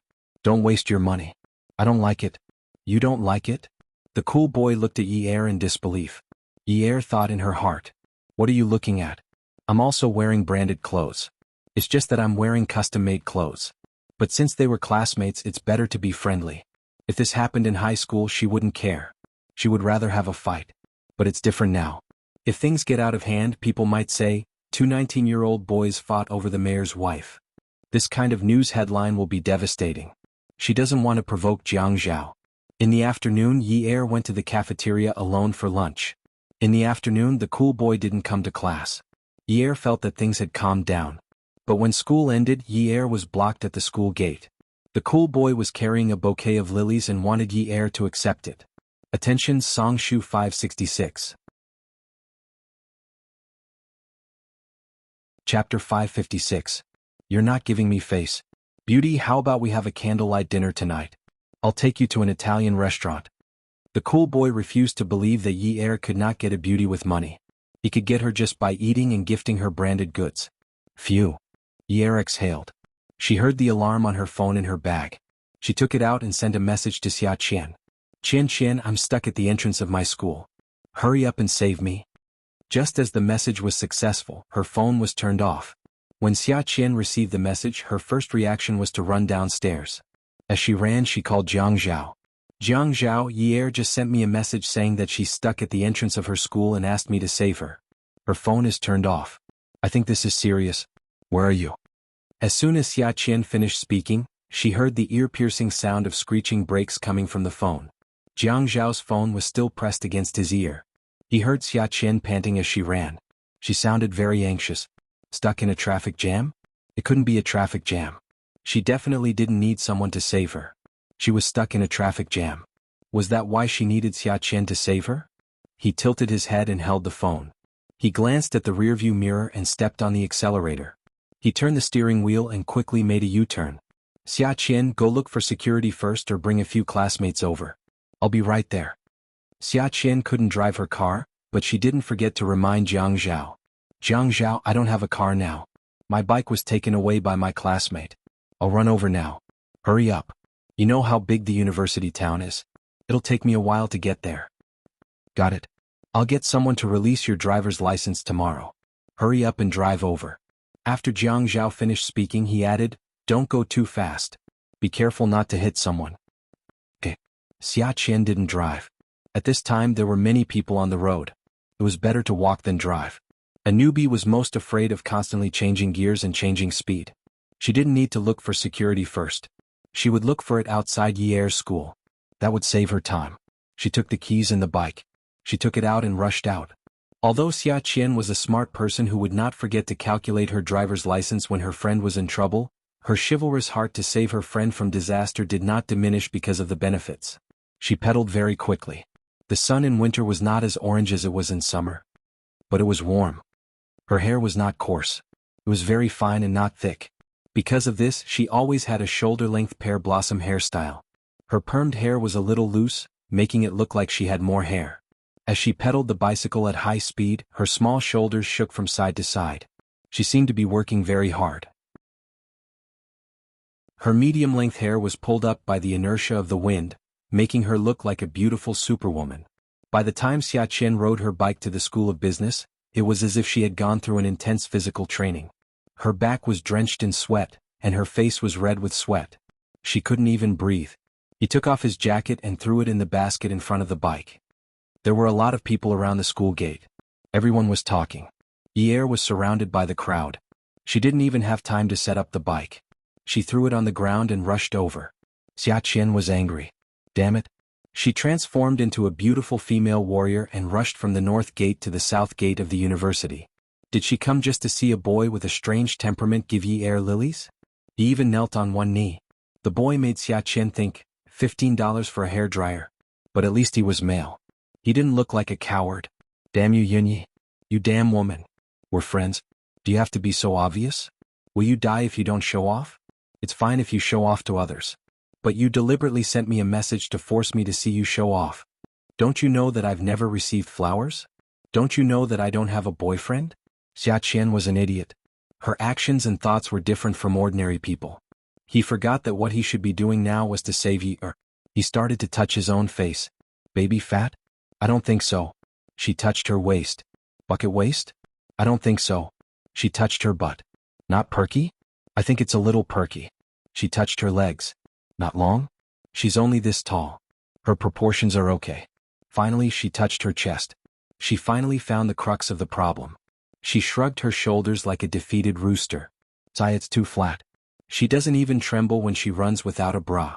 He really envied those women who ran with a pile of waves in front of their chests, trembling violently. Sigh, she thought of those women in commercials on TV. Why did those women with F breasts have to wear low-cut clothes? How could those girls with A breasts endure it? Ye saw Xia Qian and heaved a sigh of relief. It was as if he had seen his savior. Qian Qian. Xia Qian glared at Ye. Call me your sister. How many days have you been in the university? You've only been here for a few days and someone is already giving you flowers? I've been here for a few years. How dare you accept flowers after a few days? If you dare, I'll break off our friendship. You really made bad friends. What a blow. Ye was stunned. That's not right. Shouldn't Xia Qian be glaring at the non-mainstream? Xia Qian? Your sister is in trouble now. Instead of coming to help, you're tidying up your appearance. Are you crazy? Xia Qian looked at Ye's pleading face. For the sake of her driving license, she had to endure it. She questioned Ye angrily, what are you still doing here? Hurry up and go back. Your husband is looking for you. Ye wanted to kick Xia Qian. Couldn't she be nicer? He whispered, did you eat gunpowder? I get hot when I see you. Xia Qian felt that she needed to put out the fire. Husband? But it didn't matter. He wasn't afraid. What young people needed was to be hot-blooded, impulsive, persistent, and daring to love and hate. As long as they had their eyes on something, they would fight for it even if the King of Heaven were to come. How exciting would that be? Young people needed to be hot-blooded, impulsive, stubborn, persevering, daring to love and hate. As long as they had their eyes on something, they would fight for it even if the King of Heaven came. Just thinking about it made his blood boil. It's okay. We're all eating together. What? Ye and Xia Qian looked at the cool boy in a daze. Then they looked at each other and communicated with their eyes. Is he crazy? Actually, wash, cut, blow was not bad looking. It was just that he was dressed too strangely. His clothes and pants were all sparkling. It was a completely unconventional combination. The only thing missing was a sign that said, I'm a non-mainstream, or wash, cut, blow 15 yuan. He was even kneeling on the ground with one knee and holding up the lilies with both hands. Ye asked with concern, Student, are you tired? Why don't you sit on the ground and rest? Then she would find a nail and pin it down. Wash, cut, blow was delighted. Sit. The beauty was actually asking him to sit? It seemed like she was concerned about him. He wasn't afraid of being tired. He continued to maintain the posture that he felt gave him the best chance of winning. Will you accept it? Ye's eyes were as pure as a rabbit's. She gave a friendly but fake smile. No. Give it to someone else. No, you have to accept it. Otherwise, I won't let you leave. Xia Qian smiled as she bent down and leaned in front of the boy. She sniffed the fragrant lilies and enjoyed it very much. Ah, student, why don't you give it to me? I quite like it. Wash, cut, blow looked at Xia Qian and his eyes lit up. Although she wasn't as tall as Ye and had a flat chest, she was quite good looking. Just as he was about to hesitate, the surrounding crowd began to talk. Oh my god, it's Xia Qian. Yeah, the famous person in the university town. The one from the media school. Xia Qian's mouth twitched. Oh right. She pushed a girl down in the garden and kissed her. The entire university town knows about the photo. It's so explosive. Yeah. That girl even posted a post complaining about what happened to her. She said that she was forced. Xia Qian stood up and sneered at the crowd. Shut up. You're slandering me. It caused her to have no suitors from junior high to university. Every time she met a woman, her reputation would be ruined. There was a boy in junior high who confessed to her. That was history that she would never forget. However, the next day she was set up by a girl in her class. She was the one who was forced to kiss, but the photos that came out were all of her. They were even having sex in the grass. Moreover, that girl was recognized by the whole school as fat sis. Not only was she looked down on for having bad taste, the school even said that the physical and mental health of teenagers nowadays required psychological counseling. Because of her incident, the school even hired a psychologist for several months to teach the students about gender selection. From then on, not a single boy dared to pursue her. Even the boys who had confessed to her avoided her when they saw her. That was fine. It wasn't easy for her to endure until she graduated from high school. She thought about the beautiful university life that was coming. Dating was allowed in university. This withered tree was finally going to experience spring. Who knew that she would encounter the same painful history as in junior high? She had just confessed to a boy, but the next day she was forced to kiss again. It was an ugly girl who cried and complained that she was the one who forced herself on her. Following that, the school forum posted her criminal record in junior high. Criminal record. When he was in junior high school, he forcefully kissed an ugly girl and pressed her into the grass. When he was in university, pressing an ugly girl into a flower bush and forcefully kissing her shouldn't be something unacceptable. Therefore, she could only fantasize about handsome men. She could see them but not touch them. Sigh, a woman who didn't have her first kiss. How sad and unlucky. Anyway, no boy dared to pursue her. Even if she saw a handsome man with a heart, he would tremble. It didn't matter if she thought about it. Anyway, university was coming to an end. When she got a job in the future, she would be completely innocent. Yi knew about Xia Qian's history, so he didn't have much of a reaction. When the kneeling man heard Xia Qian's history, he immediately dispelled his impulse to woo her. He said firmly, "I only like Yi." He then placed the hesitant lilies in front of Yi. If Yi moved to the left, he would move the flowers to the left. If Yi moved to the right, he would move to the right. If Yi moved to the left, he would chase after him and kneel down again. Was entangled like this and couldn't get away. If there weren't so many people watching, she would have found a brick and thrown it at him. "My name is Deng Chao. I'm 19 years old. I live in the south." Deng Chao, who had a unique aura, said stubbornly. He raised his eyebrows and looked at the people around him with a smug look. The south was a rich area. Deng Chao, I'll accept it on behalf of Yi. Xia Qian thought that it would be good to put the flowers in a vase. Yi added, "Deng Chao, go buy another bouquet for Chen Qian. She likes to be in a sea of flowers." Xia Qian immediately hooked her arm around Yi's arm. They were like sisters. Not bad. Come and see. Xingwu 799. Chapter 557. With Xia Qian around, Yi was not as nervous as before. After all, Xia Qian was a witness. Whenever she took a step forward, Xia Qian would chase after her and stop her. She refused. Otherwise they would have to fight. Ever since she was almost stabbed to death by a hooligan, she did not dare to pick a fight. "Hey, Deng Chao, why don't you get up and let Chen Chen accompany you to eat Italian food? My husband doesn't like Italian food." The crowd burst into laughter. Xia Qian's eyes lit up as she looked at Deng Chao. "Italian food? I want the most expensive one." She acted as if he was going to have a meal with her. The crowd burst into laughter again. "Yi, I like you. Take the flowers and let's go for Italian food. You can bring your boyfriend along. It's my treat. I'll make him back off." Xia Qian held on to Yi and also spat at herself. "Young man, it's not that I want to chide you, but it's not right for you to do this." Jiang Zhao was very tall.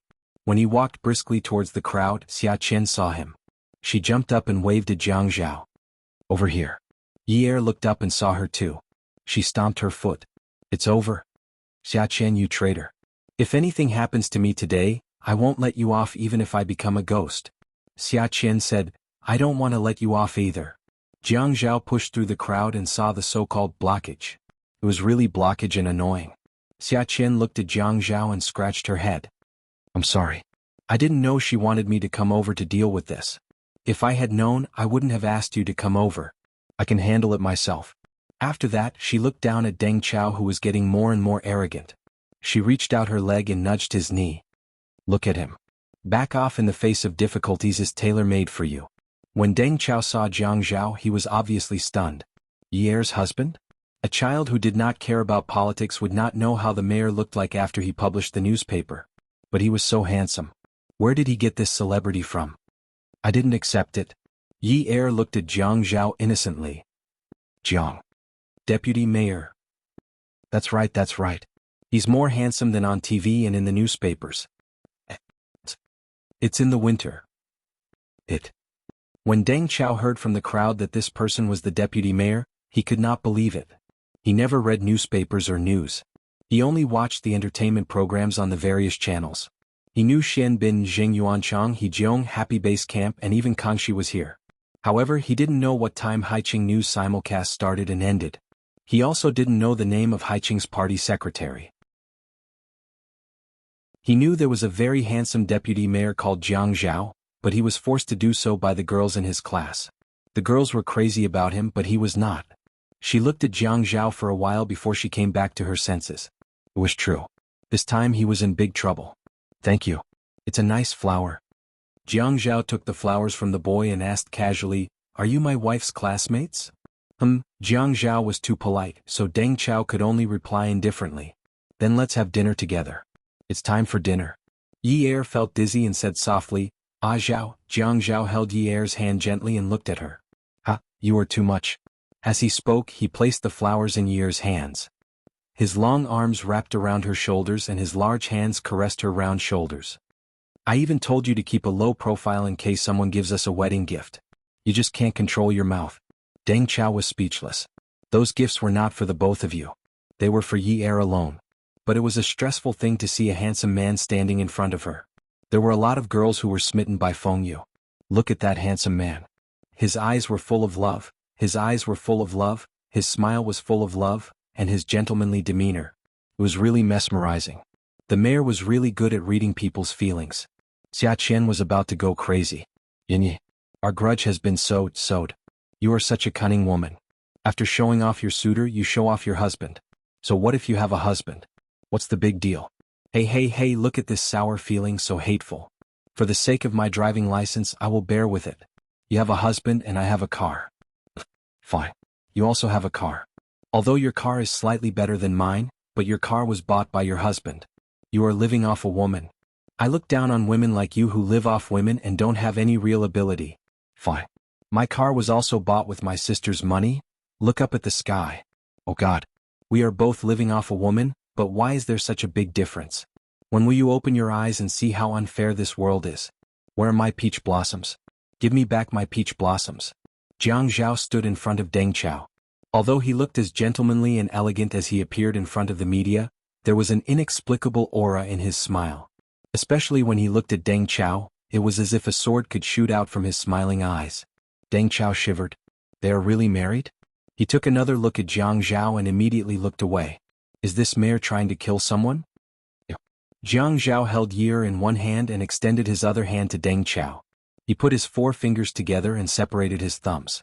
He introduced himself, Jiang Zhao, Yi Er's legal husband. We registered our marriage on National Day this year. May I know your name? This time, Deng Chao could tell that Jiang Zhao was hiding a dagger behind his smile. He gave himself some encouragement and stretched out his hand. Deng Chao. Jiang Zhao looked at Deng Chao with a smile and said, "Thank you for the lilies you gave us. Although Yi Er didn't announce our marriage to the public, I will take some time to invite her classmates to have a meal together. Mr. Deng, you must come. I want to thank you for your kindness." Deng Chao shook off Jiang Zhao's hand and said, "Those lilies are for Yi Er." Jiang Zhao stood in front of so many people and said, "It's the same. Husband and wife are one. I got to thank you for giving those lilies to her." A pretty girl clapped her hands. "Mayor Jiang is so generous. You and the mayor's wife are so affectionate." Thank you. Jiang Zhao nodded and thanked them. But in his heart he was scolding them. He was a politician, but why are they behaving like those in the entertainment industry? All of them need to be taught a lesson. Good bearing? He was not so generous. He wished he was a member of the triad now. He wanted to teach this guy a lesson. The 3 of them entered the car and Jiang Zhao turned to Xia Qian. "Xia Qian, thank you for telling me about Yi Er's news. I will treat you to a meal." Jiang Zhao dragged out the words as soon as possible. When he finished speaking, he looked meaningfully at Yi Er, who was sitting beside Xia Qian.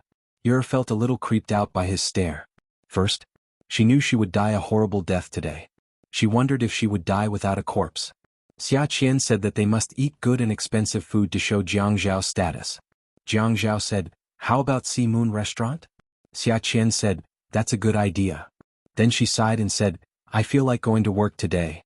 Jiang Zhao did not show any signs of wanting to skin Yi Er alive.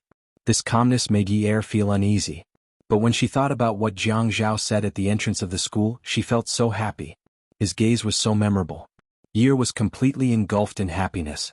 Her husband was such a good person, and her mood gradually improved. She sat in the back seat and hooked her arm around Xia Qian's. "Qian, you're so good to me. You came just like that. I have no regrets in this life to have a confidant like you. Jiang Zhao listened to Yi Er chatting with Xia Qian and Yi Er. He took out his phone and typed a text. University Town's business school opened a second class this year. Deng Chao. His family information has been found. His demeanor? His bearing? That would not be used when other people were coveting his wife. Although he was just a kid, kids were the ones who were annoying. He pestered him every day. How could he let him go to work? Some of the things that were out of line these days were all caused by these kids who did not know their limits. They did whatever they wanted. The key was that provocative gaze. He felt that such a person should not be left by Yi Er's side. Sooner or later, something would happen. Did he think he could fly just because he had some money? Did he think he could touch any woman he wanted? Not to mention that Yi Er was his wife now. Even before they were married, it was impossible. She was just attending school. Why did she cause so much trouble? How many days had it been? Was she that attractive? It couldn't be, right? She wasn't that good looking, right? She was just SOSO, right? He raised his eyebrows and looked at the rearview mirror. The two girls were fighting and playing. His heart skipped a beat. Little kids. When the word little kid popped out again, he was stunned. That's right. She was a little kid.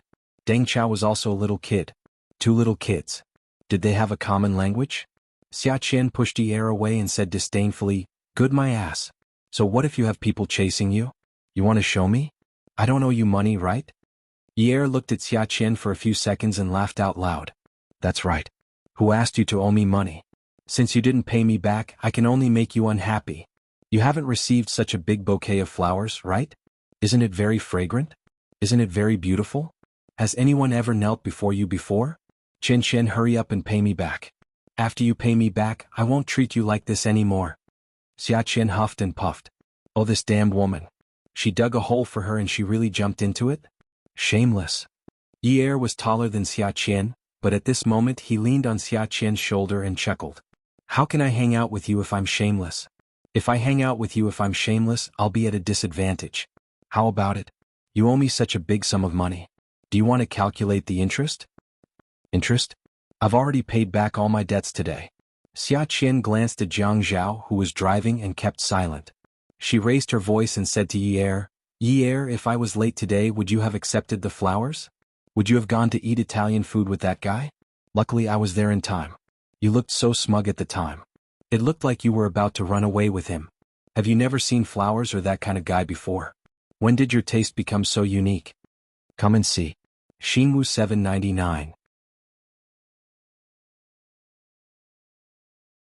Chapter 558. Hey. Xia Qian, what are you talking about? Yi Er's face changed.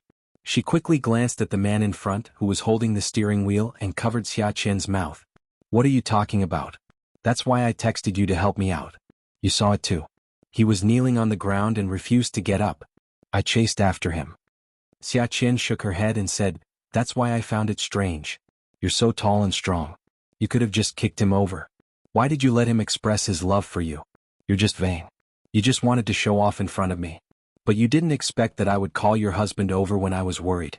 That's why you quickly restrained yourself, right? You even said that if anything happens to you today, you will haunt me even after I become a ghost. I just can't stand women like you who are greedy." Xia Qian knew Yi Er would not kick that hairdryer over. She would have kicked that hairdryer over when she had no status. But now she was the mayor's wife. How could she do such an inappropriate thing? She had no choice but to ask her to go over.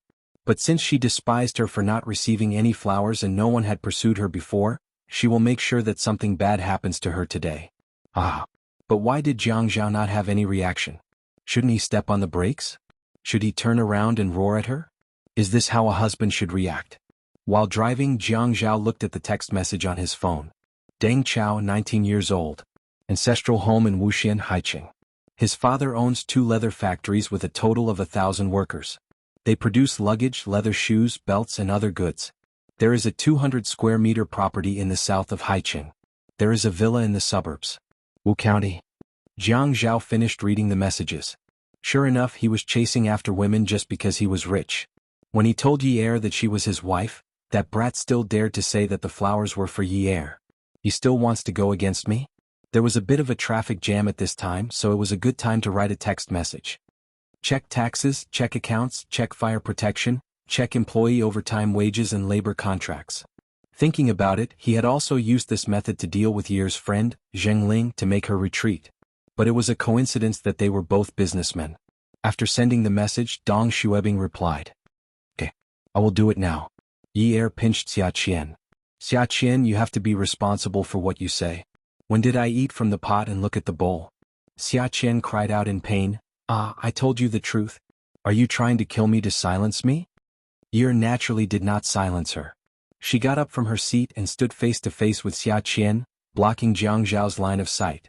She reached out her demonic claws, grabbed Xia Qian's breasts and squeezed hard. Xia Qian was in so much pain that she wanted to scream, but she did not dare to. "I will take my revenge." Yi sneered. "I'm helping you. Didn't you always complain that your breasts are too small? I will pinch and make them swollen." Xia Qian wanted to take revenge, but she did not dare to hit Jiang Zhao's wife in the car. The reason was simple. She still had not gotten her driver's license. Even if she had gotten her driver's license, she could not afford to offend her. Xia Qian suddenly realized that her driver's license was in jeopardy. What's so great about the mayor? I will find a governor and trample him to death. Forget it. The governor is too old. He should be around Jiang Zhao's age. Fine. This girl without a boyfriend is starting to think about handsome guys. It's sad. No. My breasts are exquisite. You don't understand. Xia Qian was thinking. Will it really hurt if I pinch them? If I pinch one of them, will there be a big one and a small one? Damn Yunyi. Why don't you pinch both of them? Ha ha. So exquisite. Yi laughed. Jiang Zhao brought Yi and Xia Qian to Highway restaurant. When they entered, the head waiter immediately came over to receive them. Jiang Zhao greeted him. Xia Qian is the one who recommended us. She will get the commission. We will be having our meal here today. Xia Qian lowered her head proudly and pretended to be reserved. The head waiter was giving face to the mayor, and the meaning behind his words was clear. No problem. They walked towards the lift.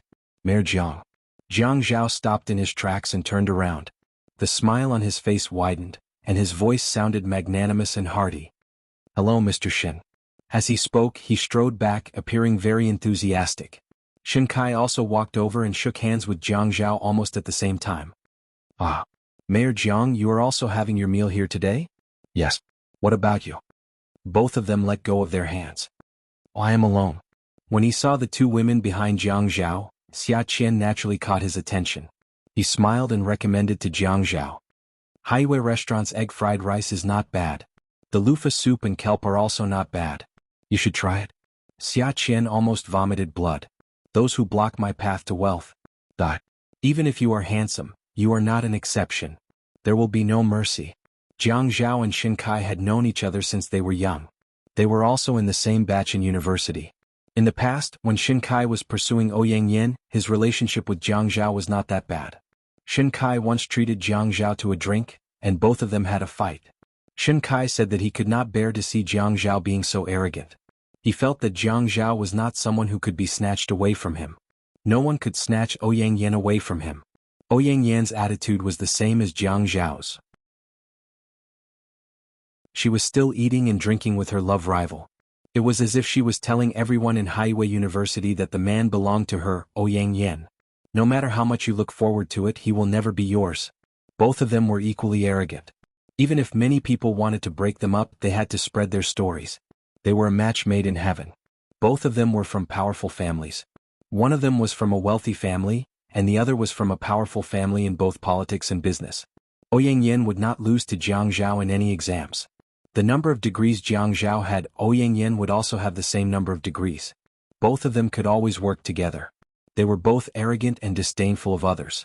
The reason for their disdain was because they had set their sights on each other. They were a match made in heaven. But even so, looking at the people behind Jiang Zhao, you would believe that nothing in this world could last forever. Nothing could last forever.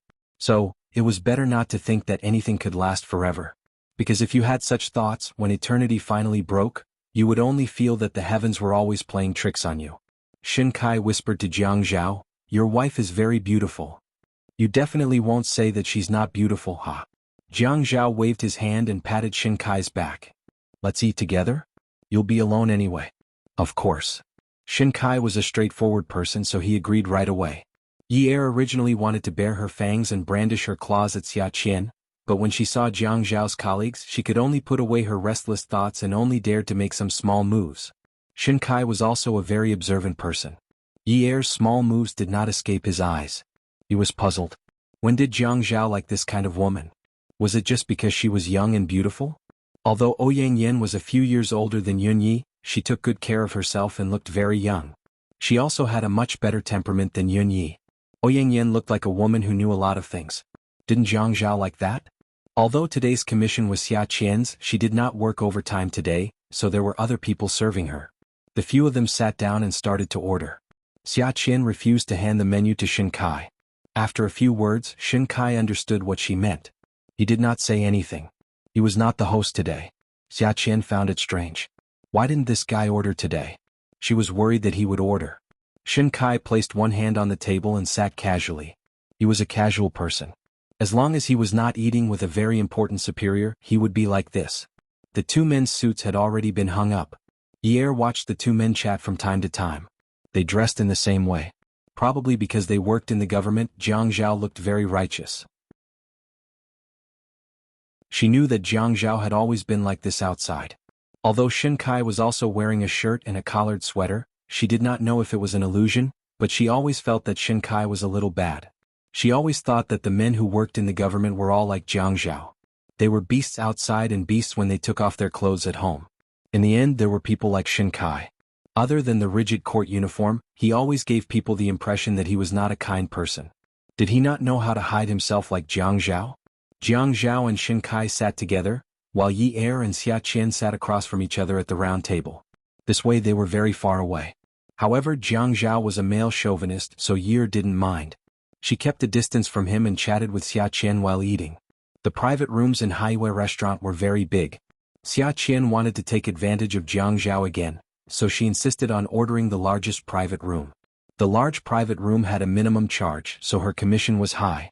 However, this way the table was very big. Moreover, there was music in the private room, so Xia Qian and Yi Er could not hear them clearly. When Xia Qian lowered her head to eat, she looked up and glanced at Shin Kai. She said to Yi Er, "Why does Jiang Zhao have friends like this?" Wu Jiu and the other. "They're colleagues." Xia Qian snorted unhappily. Yi Er sniffled. "You're so weird. Did they provoke you?" Xia Qian thought to herself that she should just forget it. She should not provoke this man at this table. If he wanted to take revenge in the future and specially came to her place of work to order egg fried rice, she would go crazy. "I was just humming. You're so nosy." However, she was a little unhappy, so she said, "You know how to order good food when you're eating others, but you're so stingy when you're eating yourself." Although the table was big, Shin Kai heard this sentence clearly. He raised his eyebrows and found it funny when Xia Qian lowered her head to talk bad about him behind his back. "Miss Xia, who are you talking about?" Xia Qian looked up. "Nobody. I was just saying." "Why do I feel like you're talking about me?" Yi Er and Jiang Zhao looked at each other, indicating that they did not understand. Xia Qian felt that she was here to spend money today, so her level was different. She felt that it was not good to mention his name. "If you insist on blaming yourself, then there's nothing I can do." "Oh, so you're not talking about me? No wonder I couldn't remember. You should eat more today. Anyway, you won't treat me back if I ask you. Come and see." Hongcha 866.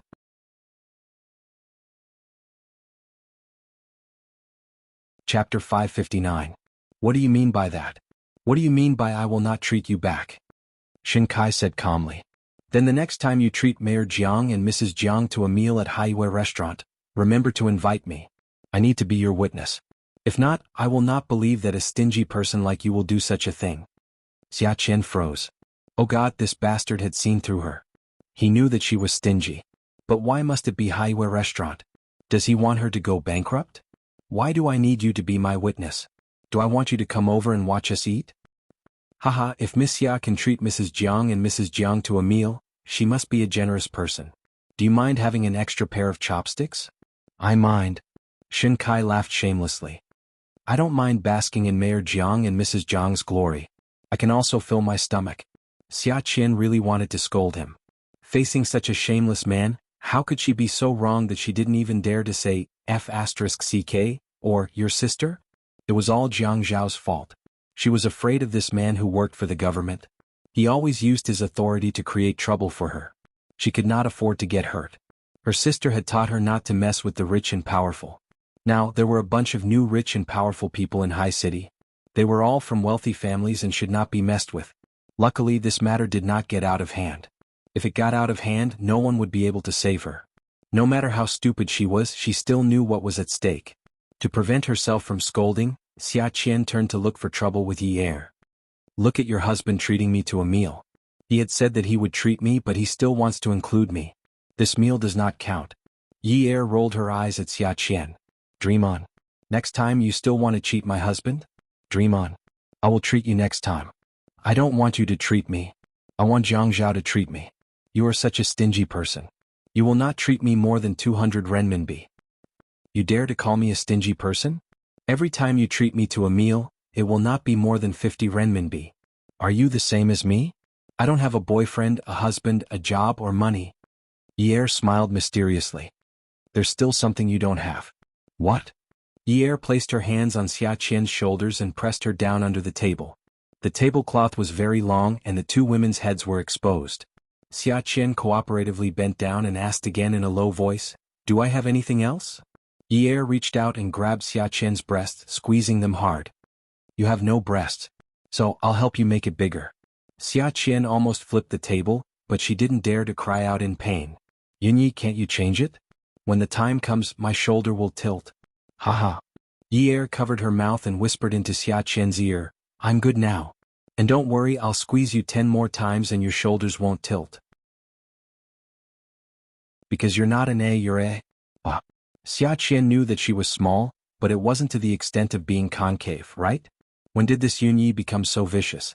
Actually, before Yi Er met Xia Qian and Xiaoya, she would never have randomly squeezed a girl's breast like she was doing now. But the first time she met Xiaoya, Xiaoya had squeezed her breasts. After that, she became more daring. The more she played, the more familiar she became. And the more familiar she became, the less she took it seriously. Jiang Zhao watched as Yi Er happily pushed Xia Qian back and forth. The two of them were mumbling something to each other, and the corners of his mouth lifted. Children will always be children. She can throw a tantrum anywhere. Let her throw a tantrum. Otherwise, she'll cry and complain that she has depression, that she's going to suffocate to death, that she's going to commit suicide, that if she dies, he'll lose his wife, and all sorts of inauspicious things. Seeing how happy she was now, it was impossible for her to have depression. Shen Kai looked at Yi Er and Xia Qian, who were sitting opposite them. He didn't know what they were laughing about. Yunyi looked like a lady from a wealthy family, but she kept hitting Xia Qian under the table. Jiang Zhao had been in a relationship with a woman like Ouyang Yan. How could he tolerate it?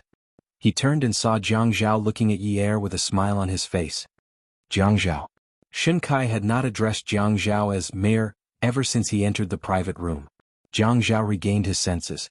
He didn't mind Shen Kai addressing him this way. Shen Kai, what is it? After Yi Er and Xia Qian were done fooling around, they turned around and saw Jiang Zhao slowly picking up the white jade wine cup in front of him. As he listened to Shen Kai speak, his expression became more and more serious. The cup in his hand touched Shen Kai's cup lightly, and the two of them drank slowly. When the wine reached their lips, they smacked their lips and furrowed their brows. Yi Er was a little worried. Especially when she saw Jiang Zhao keeping his mouth shut and straightening his back. He took a deep breath and slowly let it out through his nose. Then he slowly lowered his shoulders. Although his movements were small, she could tell that Shen Kai was talking about something important. But his voice was too soft. It was not as loud as the music in the private room. After dinner, Yi Er said that she would drive Shen Kai and Xia Qian back first. Shen Kai stood in front of Haiyu restaurant and wore his old-fashioned suit from the procuratorate. But he unbuttoned his suit, revealing his V-neck sweater. He pulled up his suit and put his hands in his pockets. He tilted his shoulders slightly and said to Yi Er, Mrs. Jiang, please send Mayor Jiang back first. I did not drink tonight. I have been drinking mineral water. The one who drank is your husband. I can drive my car. I will help you send your friend back. Xia Qian wanted to object, but Jiang Zhao put his arm around Yi Er's shoulders and said to Shen Kai, Thank you, Inspector Shen. You are welcome. Xia Qian saw Jiang Zhao and did not dare to object. She wanted to ask Yi Er for help, but she noticed that Yi Er was focused on Jiang Zhao. She asked her husband if he was feeling unwell. Did he feel dizzy? Did he feel nauseous? Xia Qian was envious when she saw Yi Er helping Jiang Zhao into the car, starting the car and driving away. She wanted to drive like him one day. Xia Qian decided to make a big sacrifice today when Shin Kai was not paying attention. She stepped back secretly and ran to the road. She wanted to take a taxi back to the university town. Although it would cost a few dozen RMB, she had no choice. Shin Kai was handsome, but she would not think about those handsome guys she had offended before. She could think about them, but she could not get close to them. Although she had thought of begging God to return her peach blossoms to her, no matter how insensitive she was, she knew that handsome men might not necessarily be her peach blossoms. They might be her peach blossoms. Also, he might not be a suitor at all. If not, those tall and handsome male celebrities on TV would have already had an affair with her. Was it worth it for her to remain single? Therefore, although Shin Kai was a man who was pleasing to the eye, he was also a petty man who was calculative in every aspect. He was a petty man who ate other people's cheers and ate his own heartache. Shin Kai was definitely not a peach blossom. He was an oleander. The best way not to court death was to get out of here. Seeing the blue taxi with the green empty car on the roof, she was so excited that she jumped up and down like a beautiful zombie in the middle of the night. She reached out and waved at the taxi. Screech, the brakes sounded. Just like Jiang Zhao's bus, a black Audi stopped in front of Xia Qian. Xia Qian looked at the car. She did not know if she could buy an Audi to drive when she became a host in the future. She did not want such an A6. If she wanted to buy one, she would buy the Q series. It was so beautiful. Must be very tasteful. How much money would it take for a host to buy a Q series car? How many years would it take? Was she going to take advantage of her sister again? That would not be good, right? She would feel bad asking her sister for money after she started working. It was okay. She could pay it back in the future. At most, she would pay it back for a few more years. She would not go back on her word. She would definitely pay it back before the child turned 5. Just like that, with a car parked in front of her, Xia Qian planned her life for the next 10 years. She even planned it with relish. While she was in a daze, the man's cheerful voice sounded in her ear. "Miss Xia, I'll give you a ride. Get in the car." Xia Qian suddenly came back to her senses. When she saw Shin Kai smiling at her from the car, she shivered and took a step back. "Oh, it's not on the way. Sorry to trouble you, Mr. Shin." Xia Qian's intuition told her that Shin Kai was not easy to deal with. Seeing that his smile was not innocent at all, she knew that he was definitely a bad person. She did not dare to offend the government. Jiang Zhao could make it impossible for her to get a driver's license in her lifetime. Would Shin Kai make it impossible for her to get a driver's license in her next lifetime because of her rude words at night? The last person she should have known in her life was Yi Er. If she did not know Yi Er, she would not have frightened Jiang Zhao to the point of being afraid of a rope that was not a snake just because he took her in a car. If she was not frightened by Jiang Zhao, she would not have been so afraid of a prosecutor's office. Shin Kai held the steering wheel with one hand and rested the other on the window. His index finger was curled and tapped on the window occasionally. When he shrugged, he raised his eyebrows and smiled mischievously. Xia Qian thought, look, this is the rotten member of the parents' team. Of course he would be right after checking. She had never seen such a prosecutor. Therefore, when Shin Kai's next sentence came out, it made her go crazy. "It's on the way. I feel that any place in High City is on the way. You want to go somewhere else? Do you want me to send you to the train station or the airport?" Xia Qian smiled, but it was not very natural. She zipped up her khaki cotton jacket and rubbed her hands. Actually, Mr. Shen, you don't have to be so gentlemanly. I can take a taxi." "Is that so? I don't have to be a gentleman?" "Yeah, you don't have to. You don't have to care about me. You can go first." Actually, it was not that she did not want to save money. If Yi Er was here, she would definitely save on the travel expenses today. However, Yi Er was not here, so she had no choice. As soon as she finished speaking, Shin Kai opened the door and got out of the car. After getting out of the car, he did not close the door of the driver's seat. Instead, he grabbed the clothes behind Xia Qian's back and lifted them up. Shin Kai was tall. Xia Qian originally thought that with Jiang Zhao, Qin Fian, Zhuang Yichen, Zhua Hao, and Shin Kai, they could form a modeling team. They would definitely be popular. However, she was not tall, only about 1.6 meters. She was not even as tall as Yi Er. She also did not like to wear high heels. When Shin Kai grabbed the clothes behind her back, she felt like she was being lifted up. She was like a little chick being lifted up. Hey, what are you doing? Let go of me." This lift made her chest feel uncomfortable. God, she would have to stop developing for many days again. It was too cruel. "I'm not a gentleman anymore, girl.